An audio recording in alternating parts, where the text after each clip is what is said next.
অনেকেই pregnancy plan করছেন কিন্তু হয়তো সাকসেসফুল হচ্ছেন না। তাদের অনেকের মধ্যেই অনেক প্রশ্ন, কেন এরকম হচ্ছে?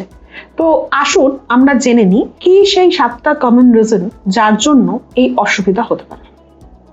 তো ফার্স্ট যেটা বলবো সেটা হচ্ছে ওভুলেশন ডিসফাংশন, যেটা এখন খুব কমন। ফিমেলদের মধ্যে অনেকেরই ওভারওয়েট আছে বা প্রচুর জাঙ্ক ফুড খাওয়া হয়। আরেকটা জিনিসও হয়, কিন্তু ডায়াগনোসিসটাও বেশি হয়, আগে কিন্তু আমরা জানতাম না। তো এটা পিসিওএস বা ওভারওয়েট ইত্যাদি ইত্যাদি কারণে যে ওভুলেশন হচ্ছে না, এটাকে আমরা নাম্বার 1 কারণ হিসেবে ধরতে পারি, এবং এটা কিন্তু ট্রিটেবল। সেকেন্ড যদি যাই, তাহলে অবশ্যই মেল ফ্যাক্টর। আমাদের এখনো কিন্তু অনেক ছেলেরাই এটা মানতে চান না যে তার জন্যও হতে পারে অসুবিধা। আচ্ছা, বাই দ্য ওয়ে, আমি কে সেটাই বলা হয়নি। আমি doctor Sutapa Sen, gynaecologist and fertility specialist, director সম্পূর্ণ ওমেন কেয়ার অ্যান্ড আইভিএফ। তো চলুন টপিকে। সেকেন্ড পয়েন্ট যেটা বলবো, মেল সাবফার্টিলিটি, অর্থাৎ হাজবেন্ডের কিছু সমস্যা আছে, সেটা বিভিন্ন রকম হতে পারে, অত ডিটেলসে দেখতে যাচ্ছি না, পরে একদিন বলবো। থার্ড যেটা, সেটা হতে পারে টিউব ফ্যাক্টর। টিউব ফ্যাক্টর মানে টিউব হচ্ছে সেই জায়গাটা যেখানে কিন্তু শুক্রাণু আর ডিম্বাণুর মিলনে তৈরি হয় ভ্রূণ, এবং সেই ভ্রূণ যদি ইউটেরাসের ভেতরের গায়ে গিয়ে বসে তবেই আসে প্রেগনেন্সি।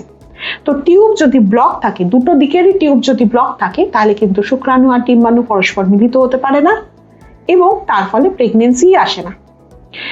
আরেকটা কথা যেটা, টিউব কিন্তু সাধারণ ইউএসজিতে ধরা পড়ে না। তো সেই কারণে একটা সময়ের পর যদি না আসছে প্রেগনেন্সি, টিউব ইভালুয়েট করা is very very very important. বললাম 3টে। ফোর্থ পয়েন্ট হচ্ছে, যদি এরকম হয় যে ওভারিতে ওভারিয়ান রিজার্ভ কমে যায়। ওভারিয়ান রিজার্ভ কমে যাওয়া মানেটা কি? আমাদের ওভারির কিন্তু একটা, কি বলবো, যেরকম ধরুন ট্যাঙ্কে যতটা জল থাকে আস্তে আস্তে কমে যায় যখন আমরা জল ইউজ করি। ট্যাঙ্কটা কিন্তু রিফিলেবল। ওভারির যে ওভারিয়ান রিজার্ভ, অর্থাৎ ডিম্বাণুর সংখ্যা, সেটা কিন্তু রিফিলেবল নয়। তো সেটা কিন্তু কনস্ট্যান্টলি কমতে থাকে। তো এই ওভারিয়ান রিজার্ভ যদি কমে যায়, সেটা বয়সজনিত কারণে হতে পারে, সেটা কোনো অসুখের জন্য হতে পারে, সেটা কোনো অপারেশনের জন্য হতে পারে, সেটা কোনো জেনেটিক কারণে হতে পারে, যেটা কোনো ইনফেকশনে হতে পারে। যদি কমে যায়, তাহলে কিন্তু ডিম্বাণুর কোয়ালিটি অথবা কোয়ান্টিটি কম হওয়ার কারণে, খারাপ হওয়ার কারণে প্রেগনেন্সি আসতে অসুবিধা হতে পারে। এটা গেল ফোর্থ। ফিফথ হচ্ছে লাইফস্টাইল ফ্যাক্টর। লাইফস্টাইল ফ্যাক্টরটা কি? আমরা সবাই জানি আমরা এখন প্রচন্ড ব্যস্ত, সবাই প্রচন্ড দৌড়চ্ছি। অনেক সময় এরকম হয় যে হাজব্যান্ড ওয়াইফ হয়তো সেই ঠিক মতন মানে একসাথে এক পেজে আসতেই পারছেন না। স্ট্রেস থাকছে, অবসাদ থাকছে, ডিপ্রেশন থাকছে অনেক সময়, বা ফ্যাটিক থাকছে। তো এই লাইফস্টাইল ফ্যাক্টর, তার সাথে এগুলো যোগ হচ্ছে লেট নাইট করা। তারপরে কিন্তু তাদের আর যেই সতেজতা নিয়ে একে অপরের কাছে আসা উচিত সেটা হচ্ছে না, বা হয়তো অন্যরকম মানে ওয়ার্কিং আওয়ার্স ইত্যাদি ইত্যাদি দিয়ে, বা খাবার এমন খাচ্ছেন যে তার জন্য ওবেসিটি হচ্ছে, ওভুলেটরি ডিসফাংশন হচ্ছে। তো এই সব আমরা বলতে পারি লাইফস্টাইল। কাজেই লাইফস্টাইল ভীষণ ইম্পর্টেন্ট। তারা সবাই জানেন যারা এইভাবে লাইফস্টাইলটা খারাপভাবে লিড করছেন, কিন্তু যদি প্রেগনেন্সি প্ল্যানিং করেন, আমার মনে হয় সবার আগে লাইফস্টাইলটা ঠিক করা উচিত। কারণ আপনারা কিন্তু এরপরে ভবিষ্যতের বাবা মা হবেন, এবং আপনার সন্তানও কিন্তু আপনাদেরকে দেখেই শিখবে। দায়িত্ব কিন্তু অনেক। আচ্ছা, এটা গেল ফিফথ পয়েন্ট। সিক্স পয়েন্টে আমরা বলতে পারি যে আনএক্সপ্লেইনড ইনফার্টিলিটি, অর্থাৎ বা আনএক্সপ্লেইনড সাবফার্টিলিটি, অর্থাৎ যেখানে সমস্ত কিছুই যা যা দেখা হচ্ছে সব ঠিক আছে, কিন্তু স্টিল হচ্ছে না।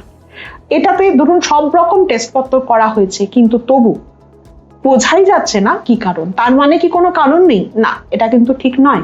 আমরা যে টেস্টগুলো করি সেটাই কিন্তু 100% নয়। কোনগুলো করি? যেগুলো কস্ট এফেক্টিভ এবং যেগুলো ট্রিটমেন্ট আছে। এমন আরো অনেক স্টেপ আছে এই পুরো প্রসেসটার, যেটা কিন্তু আমরা দেখতে পাই না, বুঝতে পারি না আমাদের তথাকথিত সাধারণ টেস্টের দ্বারা। তো সেই গ্রুপটাকে বলি আনএক্সপ্লেইনড ইনফার্টিলিটি বা সাবফার্টিলিটি। এটার মানে কিন্তু এটা নয় যেটা আমরা কিছুভাবে ম্যানেজ করতে পারবো না। এটার মানে এটা যে আমরা এক্সপ্লেন করতে পারছি না, কিন্তু ধাপে ধাপে ট্রিটমেন্ট পসিবল। আর সেভেন্থ যেটা, সেটা হচ্ছে খুবই একটা সাধারণ জিনিস। অনেক সময় না আমরা নিজেরা জানি না যে ঠিক কোন সময়টা হাজব্যান্ড ওয়াইফ রিলেশন করলে কনসিভ হওয়া উচিত বা হয়, বা কোন সময়টা আমরা মানে ওভুলেটরি হব, মানে ফিমেলদের কথা বলছি। একটা জিনিসটা বোঝার অভাবের জন্য কিন্তু অনেক সময় ফার্টিলিটি প্ল্যানিং এ অসুবিধা হতে পারে। বিশেষ করে যারা হয়তো খুব টায়ার্ড থাকেন, হয়তো সবসময় সব দিনে খুব রেগুলার ভাবে একসাথে থাকতে পারেন না, তাদের ক্ষেত্রে বিশেষ করে কিন্তু এটা একটা ফ্যাক্টর হতে পারে। আশা করি বোঝাতে পারলাম।